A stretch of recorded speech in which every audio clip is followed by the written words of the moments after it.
सुर्खियों में।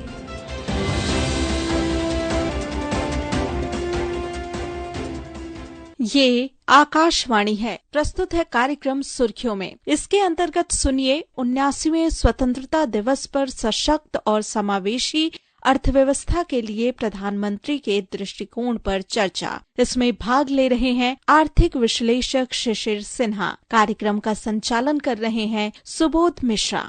नमस्कार श्रोताओं, आज सुर्खियों में हम बात करने जा रहे हैं स्वतंत्रता दिवस पर प्रधानमंत्री नरेंद्र मोदी के संबोधन की, जिसमें उन्होंने भारत को आत्मनिर्भर और विकसित बनाने की दिशा में कई महत्वपूर्ण उल्लेख किए। अर्थव्यवस्था से लेकर रोजगार तक, डिजिटल इंडिया से लेकर संस्कृति संरक्षण तक और ऊर्जा आत्मनिर्भरता से लेकर सामाजिक समावेश तक प्रधानमंत्री के भाषण में सब कुछ था। और समझेंगे कि कैसे ये कदम भारत को एक नए, मजबूत और समृद्ध भविष्य की ओर ले जा रहे हैं। ये हमारे जीवन को किस तरह प्रभावित करेंगे, इस पर प्रकाश डालने के लिए हमारे साथ हैं वरिष्ठ आर्थिक पत्रकार शिशिर सिन्हा। शिशिर जी, सुर्खियों में आपका स्वागत है। आकाशवाणी के तमाम श्रोताओं और आपका बहुत बहुत धन्यवाद। शिशिर जी, क्या आप हमारे श्रोताओं को बताना चाहेंगे कि जीएसटी सुधार से कारोबारियों और आम लोगों को क्या राहत मिलेगी और जीएसटी के नए स्वरूप की कब तक अपेक्षा की जाती है? लेकिन आपके जवाब से पहले हम सुनते हैं कि प्रधानमंत्री ने इस पर क्या कहा है। पिछले 8 साल से हमने जीएसटी का बहुत बड़ा रिफॉर्म किया और समय की मांग है कि हम एक बार उसको रिव्यू करें। हमने एक हाई पावर कमेटी को बिठा करके रिव्यू शुरू किया, राज्यों से भी विचार विमर्श किया। हम नेक्स्ट जनरेशन जीएसटी रिफॉर्म्स लेकर के आ रहे हैं। ये दिवाली के अंदर आपके लिए तोहफा बन जाएंगे। सामान्य मानवीय की जरूरतों के टैक्स भारी मात्रा में कम कर दिए जाएंगे। देखिए, जो जीएसटी के सुधार की बात की जा रही है 3 मुख्य स्तंभ पर आधारित है, जिसमें सबसे ज्यादा दिलचस्पी सभी की है वो है कि दरों को किस तरीके से फेरबदल किया जाता है। कारोबारियों के लिए यह है कि किस तरीके से संरचनात्मक बदलाव किए जाते हैं, और तीसरा जो स्तंभ है वो है आपका ईज ऑफ लिविंग, यानी कि उनके लिए जिंदगी और कैसे बेहतर होती है। हम यहाँ पर शुरुआत अगर करें दरों को लेकर के, मई 2017 में जो जीएसटी है उसमें दरें तय की गई थी। श्रीनगर में जीएसटी काउंसिल की बैठक हुई थी और उसमें 1200 से ज्यादा सामान और जितनी भी सेवाएं सकारात्मक लिस्ट में यानी कि पॉजिटिव लिस्ट में है उनके लिए जीएसटी की दर बनाई गई। और मूल रूप से जो जीएसटी की दर 4 दरें 5, 12, 18 और 28, और इसके अलावा 2-3 विशेष दरें हैं, जैसे सोने के ऊपर 3% है, हीरे के ऊपर 0.25% है। और चूंकि मुआवजे की बात कही गई थी तो एक कंपनसेशन सेस यानी कि मुआवजा क्षतिपूर्ति की व्यवस्था भी की गई, जो कि 28% वाले जो सामान थे उनमें से कुछ सामान पर लगाया गया। अब जो केंद्र सरकार ने मंत्रियों के समूह को प्रस्ताव भेजा है उसमें मूल रूप से बात कही गई कि ये 5, 12, 18 और 28 की जगह पे 2 ही होंगी, 5 और 18%। ये सुझाव दिया गया है। 5% में आप समझ लीजिए कि जितने भी आवश्यक जरूरी चीजें हैं, जो रोजाना इस्तेमाल की चीजें हैं वो होंगी, और 18% में जो है वो सामान होंगी जिनके बिना भी जिंदगी हमारी चल सकती है। जैसे आपको उदाहरण के तौर पे बताएं कि जितने भी खाने पीने की चीजें हैं या आपके रोजमर्रा के इस्तेमाल की जैसे हेयर ऑयल है, इन सब चीजों को आपको 5% में है, जिस पर अभी 12% लगता है। और कई ऐसी चीजें हैं जो कि मिडिल क्लास के लिए, मध्यम वर्ग के लिए बहुत ही जरूरी हो जाता है, उनके लिए एक तरीके से उनके महत्वाकांक्षाओं को पूरा करने के लिए हो जाता है, जैसे टीवी का सेट है, एयर कंडीशनर है, छोटी गाड़ियां हैं, उन सबको 18% पर लाने की बात है। तीसरा जो एक विशेष दर है जिसको हम लोग अर्थशास्त्र की भाषा में कहते हैं सिन गुड्स। अर्थशास्त्र में सिन गुड्स की जगह एक और शब्द इस्तेमाल किया जाता है, उसको डिमेरिट गुड्स कहते हैं। तो उस डिमेरिट गुड्स में क्या आपके हैं? सिगरेट है, पान मसाला है, गुटखा है, बड़ी ऊंची गाड़ियां हैं, इस तरह की जो चीजें होंगी वो आपके लिए विशेष दर होगी जिसकी 40% दर है। तो ये व्यवस्था जो है वो आपके ग्रुप ऑफ मिनिस्टर, जिसकी अध्यक्षता बिहार के उप मुख्यमंत्री सम्राट चौधरी कर रहे हैं, और उम्मीद है कि अगले सप्ताह एक बैठक होगी। मंत्रियों का समूह जो सिफारिश देगा, फिर उस सिफारिश के आधार पर एक अधिकारियों की समिति होती है, जिसको फिटमेंट कमेटी कहते हैं। फिर ये फिटमेंट कमेटी जीएसटी काउंसिल के पास प्रस्ताव को अंतिम रूप लेकर के जाएगा और जो जीएसटी काउंसिल है उस पर अपनी सिफारिशें देगा। तो ये सारी प्रक्रिया है दरों को लेकर के। दूसरा जो स्तंभ था जिसको हम लोग कहते हैं संरचनात्मक बदलाव, उसमें संरचनात्मक बदलाव में क्या चीज देखना है? क्लासिफिकेशन का। अब जैसे मैं आपको छोटा सा उदाहरण बताता हूं कि पापड़ के शेप को लेकर के कई बार विवाद हुआ। इसको लेकर के मामला जो है वो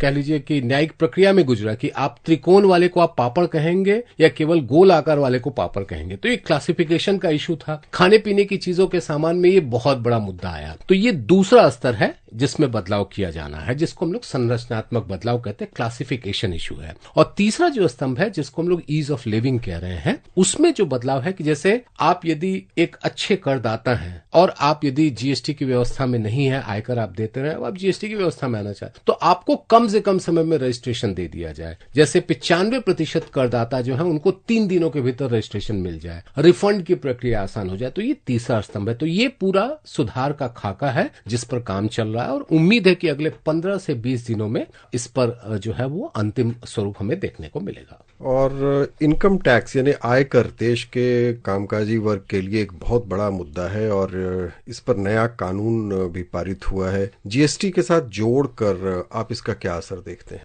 ये बहुत ही महत्वपूर्ण है क्योंकि अगर आप देखें कि आयकर का कानून जो कि 1960 का बना हुआ है, 6 दशक से भी ज्यादा पुराने समय का है, और उसमें कहते हैं कि 1961 से लेकर के अब तक इतनी बार बदलाव हो चुके हैं कि जो आयकर कानून की जो मूल धारणा थी वो कहीं ना कहीं खो गई है। तो अभी जो संसद का सत्र चल रहा है, मॉनसून सत्र, इसमें लोकसभा ने पारित किया है आयकर का नया विधेयक और उसे राज्यसभा ने वापस कर दिया है।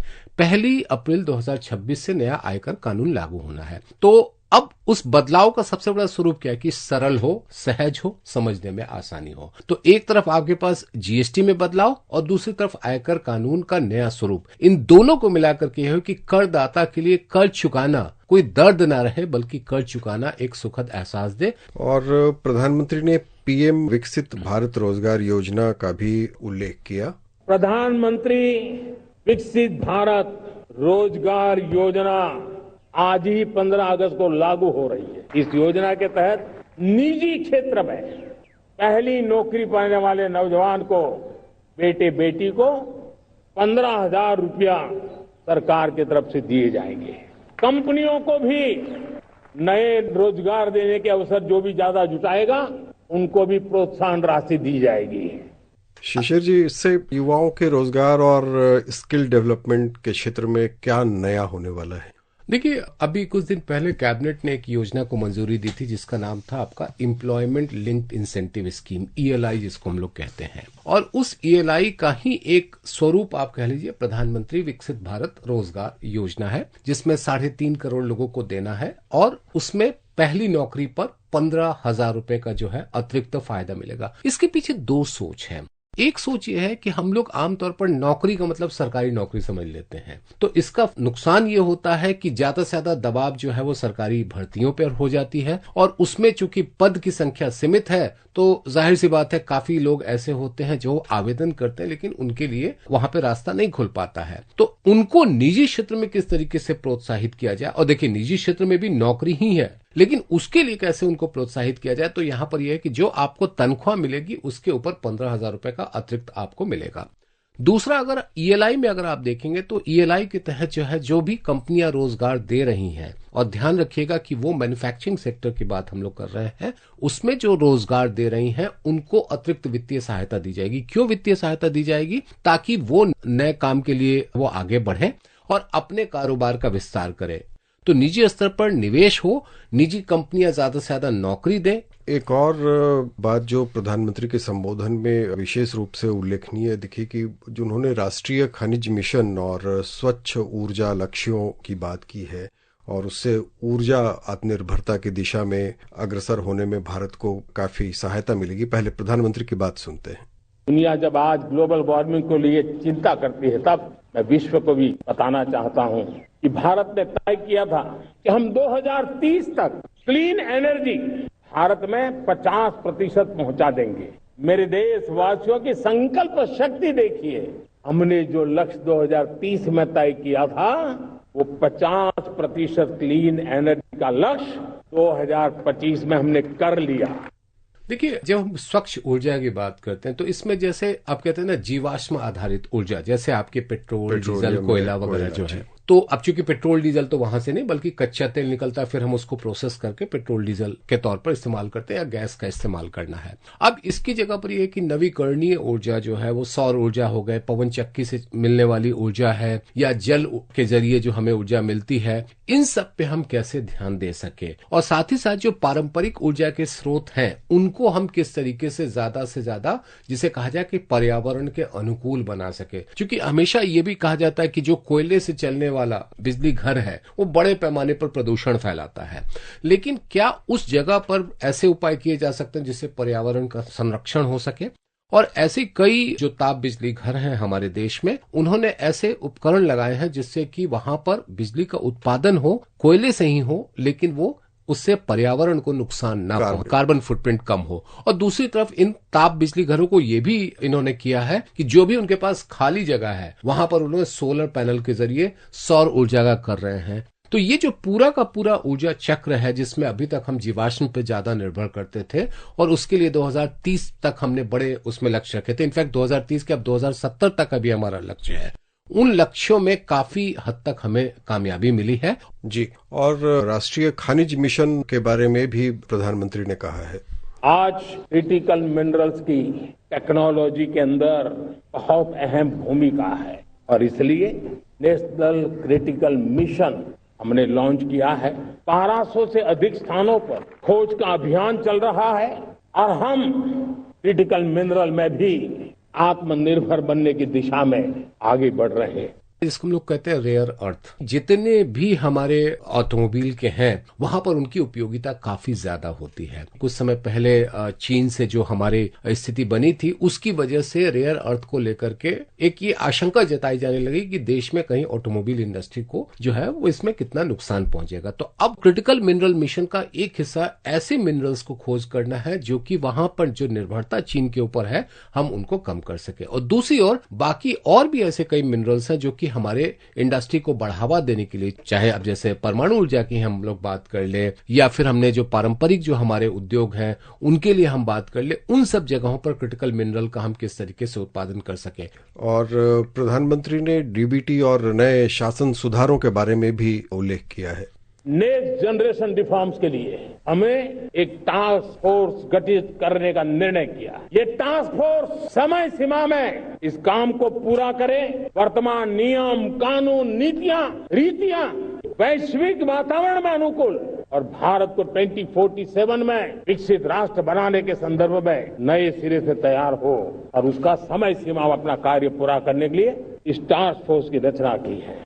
देखिए, सुधार एक सतत प्रक्रिया है, ये एक पुरानी बात है। और अब जब हमारे लक्ष्य जो है वो हर 3-3 साल 5-5 साल के लिए है, जैसे अभी का हमारा पहला लक्ष्य क्या है, $5 ट्रिलियन, उसके बाद हमारा अगला लक्ष्य क्या है, $7 ट्रिलियन है, फिर हमारा है $10 ट्रिलियन है, और फिर हमारा विकसित भारत का लक्ष्य है। तो अगर आप देखें 2027 से लेकर के 2047 तक के हमने लक्ष्य तय कर रखे हैं। उन लक्ष्य को तय रखने के लिए जरूरी है कि जो कुछ भी आपकी नीतियां हैं, आर्थिक नीतियां हैं, उसको समय अनुकूल कैसे बनाया जा सके, उसको कैसे बदलाव लाया जा सके, और उसी बदलाव लाने की दिशा में एक विशेष कार्यबल बनाने की बात कही गई है। कार्यबल की सिफारिश जो है वो अभी उसकी समय सीमा तय नहीं है, लेकिन उम्मीद की जा रही है कि अगले 1 से 2 सालों के भीतर उनके सुझाव आ जाएंगे और फिर 2027 के बाद जब हम $7 ट्रिलियन की तरफ बढ़ रहे होंगे या फिर हम 2033 जिसमें हमारा $10 ट्रिलियन का लक्ष्य है, उसमें उन सुझाव को अमल करने से किस तरीके से मदद मिलेगी। और चूंकि हमारा अंतिम लक्ष्य अभी के समय में क्या है, 2047 में विकसित भारत का लक्ष्य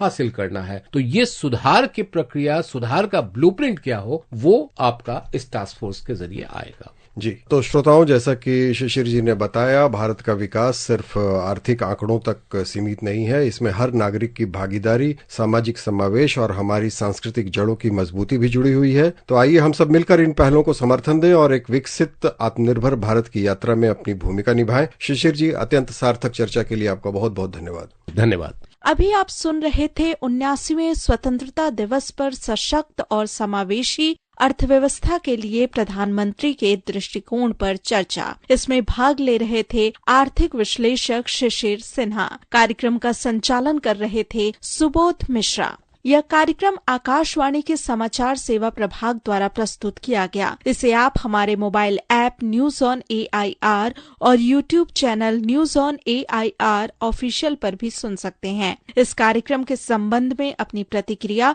आप हमें ईमेल के माध्यम से भेज सकते हैं। ईमेल का पता है airnsttalks@gmail.com। सुर्खियों में